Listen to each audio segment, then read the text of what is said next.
इतना जान लेना चाहिए कि वहां पर नरेंद्र मोदी वर्सेस केजरीवाल जी चुनाव लड़ रहे थे। ये तो सबको पता है ना।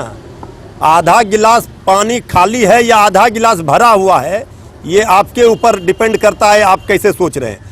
हमारा उद्देश्य क्या है, तेजस्वी यादव जी का किस उद्देश्य से वो राजनीति कर रहे हैं, किस विचारधारा की राजनीति कर रहे हैं। भारतीय जनता पार्टी को उखाड़ कर फेंकना है। ये देश विरोधी, भारत जलाओ पार्टी, संविधान विरोधी, लोकतंत्र विरोधी बीजेपी को सत्ता से बाहर करना है। इस उद्देश्य में तेजस्वी यादव जी कामयाब हुए हैं। ये हमारी उपलब्धि है। यही तो बीजेपी चाह रही थी कि वहां महागठबंधन में फूट हो जाए, आम आदमी पार्टी और कांग्रेस आरजेडी में बिखराव हो वोट का और हम फायदा ले लें। ये हम लोग नहीं होने दिए। ये हमारे रणनीति का हिस्सा था। और झारखंड और दिल्ली के बाद अब बारी बिहार की है। केजरीवाल महागठबंधन की तरफ से प्ले कर रहे थे क्या? भाई, महागठबंधन के तरफ से भारतीय जनता पार्टी के खिलाफ आम आदमी पार्टी केंद्र में, दिल्ली में सरकार में थी। और भारतीय जनता पार्टी किस चेहरे को लेकर लड़ रही थी चुनाव? सीधे नरेंद्र मोदी जी, आदरणीय प्रधानमंत्री जी। तो 6 महीने पहले 7 एमपी का सीट दिल्ली का बीजेपी को गया था। झारखंड में वही हुआ था। सब जगह आप देख लीजिए उल्टी गिनती किस तरह से बीजेपी की शुरू हो चुकी है। मनोज तिवारी ने तो ट्वीट किया है, सर कहा है कि जिम्मेदारी मेरी रहेगी, पूरे हार की। भाई, मनोज तिवारी जी की जिम्मेवारी तब क्या करेंगे? नरेंद्र मोदी जी को तो इस्तीफा देना चाहिए। अगर नैतिकता है तो मनोज तिवारी को तो मुख्यमंत्री बना करके नहीं लड़ रही थी बीजेपी। बीजेपी का पूरा देश का एक एक नेता, बिहार यूपी के सारे मंत्री, सारे लोग वहां कैंपेन कर रहे थे, एक एक डोर टू डोर कर रहे थे। सारा प्रपंच उन्होंने रचा, लेकिन उनको कामयाबी नहीं मिली।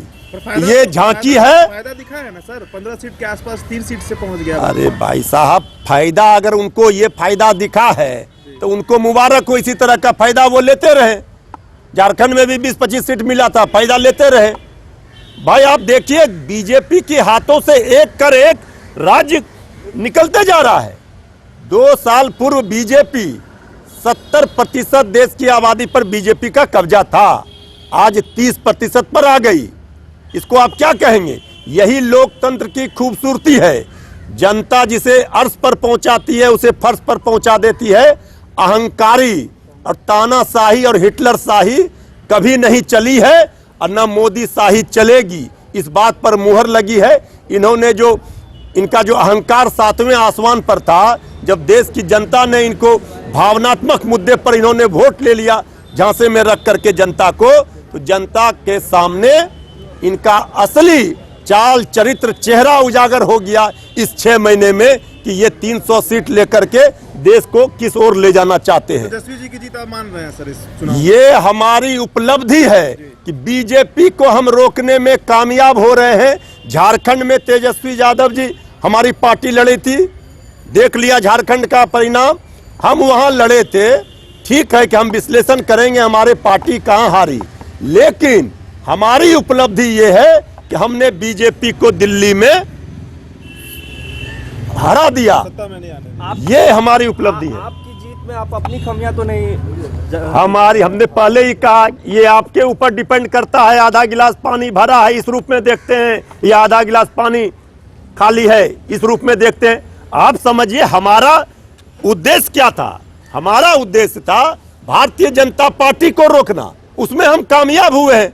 यही तो हमारे नेता आदरणीय लालू प्रसाद जी का महागठबंधन का जो सपना है, यही ना है कि बीजेपी हमारे वोटों के बिखराव का फायदा लेती है। इस पे हमने रोक दिया उनको। इस बार तो एनडीए लड़ रही थी दिल्ली में, बीजेपी नहीं थी। नीतीश कुमार जी की भी पार्टी थी, लोजपा भी थी, रामविलास पासवान जी की पार्टी। एनडीए बुरी तरह से हारी है। अब बिहार की बारी है। महागठबंधन का खाता भी नहीं खुला है। महागठबंधन वहां हम लोगों ने रणनीति के तहत बीजेपी को, क्या मतलब? आप वहां तेजस्वी यादव जी का बात कर रहे हैं।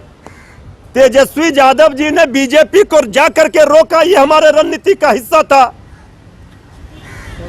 अब बीजेपी के खिलाफ देश में माहौल है और देश की जनता अब जाग चुकी है।